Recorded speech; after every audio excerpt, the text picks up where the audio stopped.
Hello everybody, welcome back to my channel. My name is Elisa and today I'd like to talk with you about my 2024 knitting goals.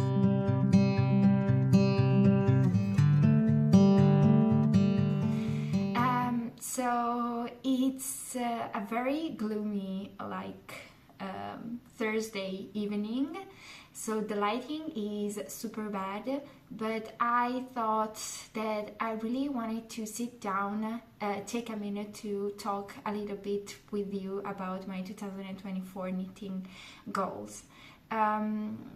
And I thought this was the perfect video because I don't need to show you things, yarns and stuff, but I just need to talk a little bit with you. Another reason why I decided to make this video, to film this video exactly today, is because the past 2 weeks have been crazy. I had never had free time, and finally I can sit down and film a video, and I think that this one is the perfect also for doing a sort of knit and chat, maybe. I don't know if we can call this a knit and chat, but my idea is that I'd love to talk with you about my 2024 knitting goals. I have them all here, and while doing that I'd also love to knit a little bit, and I will knit on the first sleeve of my, I think, almost finished Traveler's Cardigan by Rosetta. So I casted off the body, and now I just need to knit the sleeves, and since it is simple stockinette in the round, I think this will be the perfect project for this kind of very chatty video. So grab a cup of coffee, grab a cup of tea, grab, I don't know, a slice of cake, everything you want. Grab your knitting too, and maybe you can knit along to this chatty video too. So I've already told you a little bit about my knitting plans and knitting goals for 2024 with my previous two videos, with the first two videos of 2024, in which I told you a little bit more about 4 designers that I really want to knit a pattern from this year, and also I've talked about 3 yarns that I'm really curious to try out this year. In this video, I would just love to talk a little bit more about more general plans and goals that I would love to set for me this year, which have a lot to do not just with knitting in itself, but also with everything that's around knitting. And I think that when you listen to these plans, you'll understand what I mean. So first of all, we can start with the first knitting goal, which is try out new techniques. In particular, I'd love to try color work because I've never made any color work sweater or any color work accessory ever. And I've already told you about my love for the Porcelain sweater by Lene Home Samso. I already have yarn in my stash for that sweater, but recently there has been another sweater that has caught my eyes, and that is the Jeju sweater by Aegyoknit. I don't know, some information and some pictures will appear on the screen, of course. I just love how these sweaters have color work, but not in the very traditional way, not in a round collar, not around the collar, but just on the body. I think this makes them very very fun to knit, and also I love that they only have 2 colors. so that the color work shouldn't be too complicated. I also love the fit of these two sweaters, and this is the reason why I'd love to knit at least one of them. And as I've already told you, the Porcelain sweater is already on my queue on Ravelry since I have the yarn for it.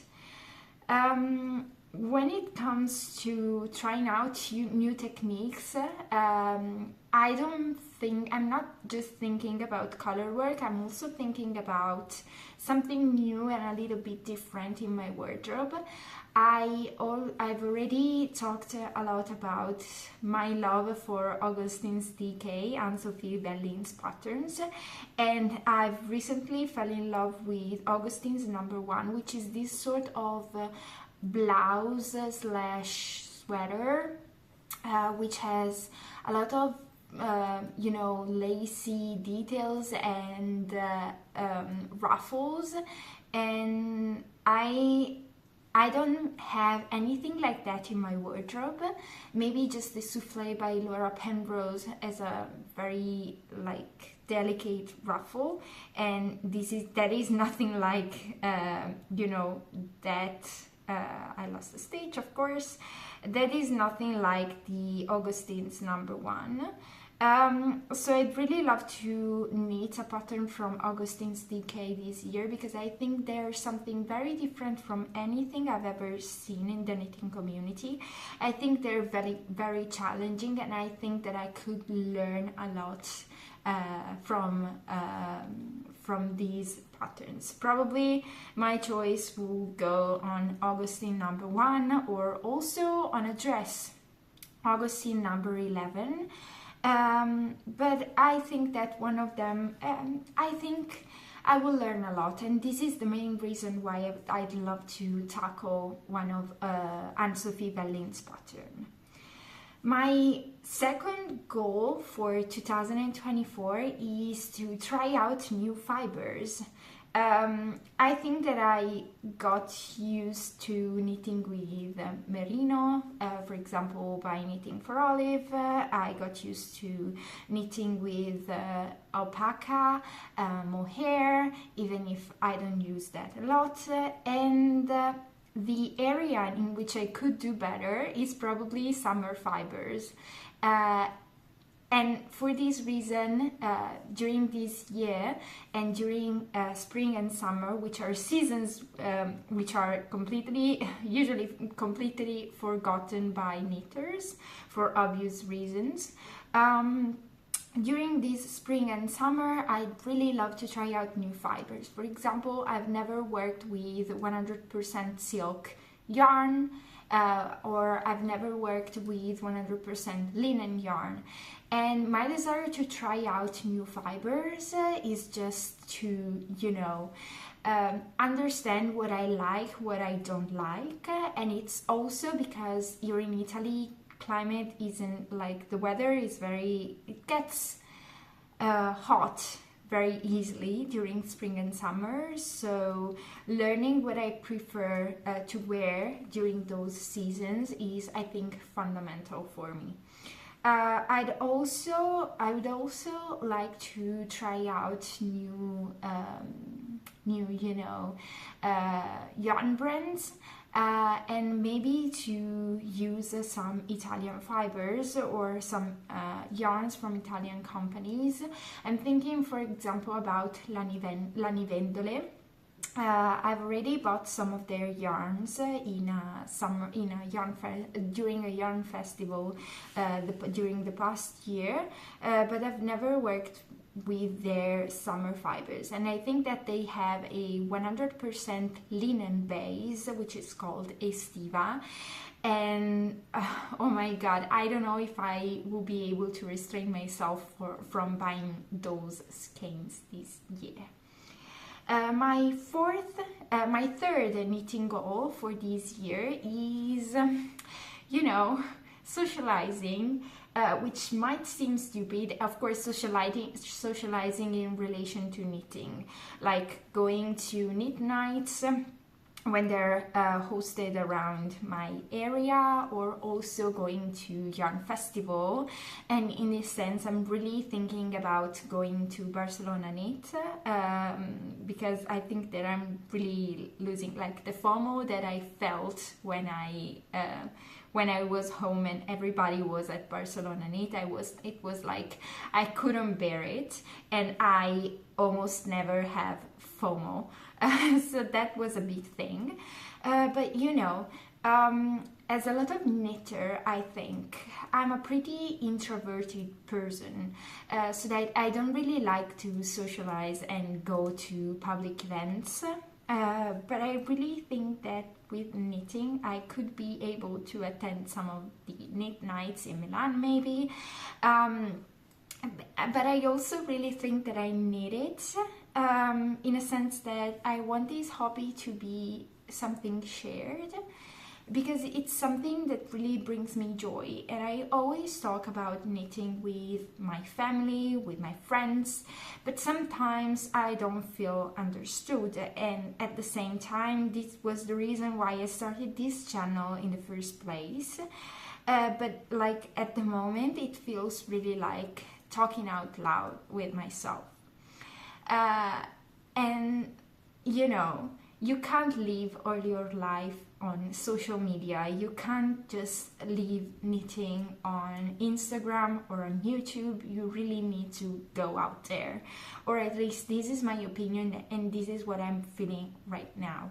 So for this year, I'd really love to create connections with more knitters, with people who really understand my hobby, and with people with whom I could share some experiences, or also with whom I could share, you know, knowledge, especially this, I think.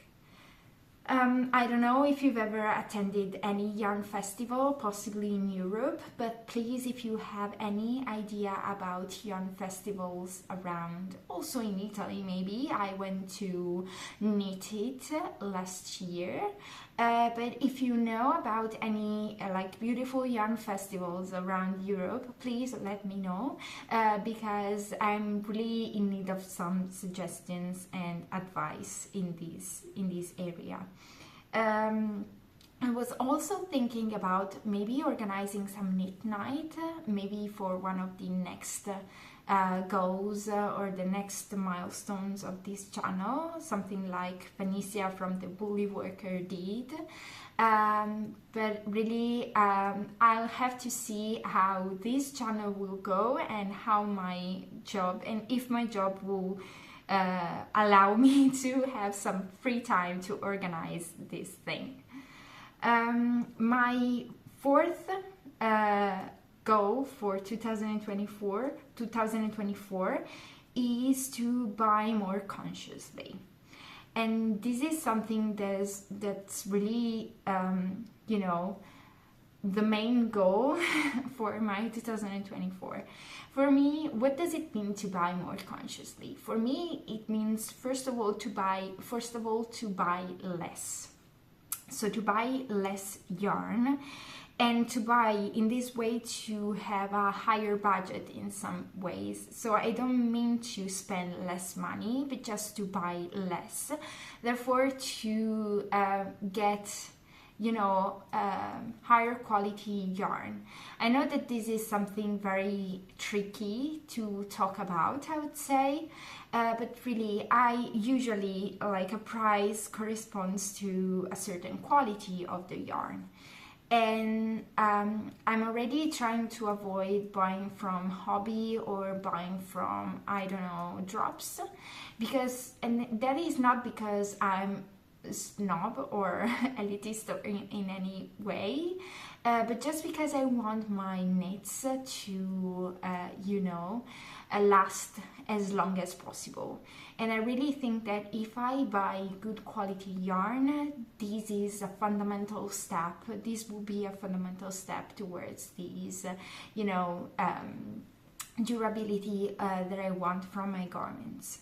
So the idea is to buy less yarn but with a higher quality, and in order to do so I will try to only buy yarn for projects that I really want to make. So only buy yarn when I really want to make a project and when I already have a project in mind. This is always keeping in mind that I usually have a budget for my, sweaters, for example. That is not really a budget in the sense that I don't want to spend more than that. It's just an idea of a price around which I feel comfortable. Like when I spend around like 40 or 50 euros for a sweater quantity, I'm feeling comfortable with what I'm spending and with what I'm getting. When I'm spending more, it becomes harder, and I know that 40 and 50 euros, it's not a high budget, but I will try to, take advantage from sales, for example, and also from birthdays and so on, from, Christmas. Last year I graduated and that really helped my stash to grow a lot. So yes, buy more consciously simply means to only buy yarn for which I already have a project in mind, and buy higher quality yarn for durability and therefore for sustainability too. And another, the last goal for my 2024 is to knit more consciously, which is a concept that I think it's really hard to explain, but like have an idea of wardrobe in my mind, having a sort of idealistic wardrobe that I'd love to have, with very classic and timeless pieces, and at the same time having an idea of the colors that I'd love to have in my wardrobe. So proceeding with order, I think that first of all with colors, I really find myself comfortable when I'm wearing colors like the soft autumn palette. I know that these color analysis thing is very popular. I'm more of the idea that everybody should wear colors that they like, and fortunately it appears that my season is also corresponds to the colors that I usually want to wear the most. Probably with this lighting it will not appear very clear, but my skin is light but at the same time very warm. I have brown and chestnut hair, but they're very light in a way. And oh no, my yarn is breaking. It's Manchalopis by Wool Dreamers, and it's breaking. It broke. My God, I hate when this happens. But yeah, now when I'm trying to solve this mess, I was just saying that my hair is brown, is chestnut, but very light chestnut. My eyes are brown too, but they are very light and they go towards like green or something like that. So according to my color analysis, or according to what I was able to get, let's say, I'm not an expert, of course. I should be like an autumn, soft autumn, which means that I should wear like very warm, but at the same time pastel-y colors, which is something that I really enjoy. Like I love my pastel-y greens and pastel-y pink. So my idea will be to buy more yarn in those shades. I'd really love to have more browns in my wardrobe, but at the same time I'd really love to get that pop of color with maybe some pinks, some greens, and also with some blues. I don't really wear blue, but I think, for example, navy blue suits me.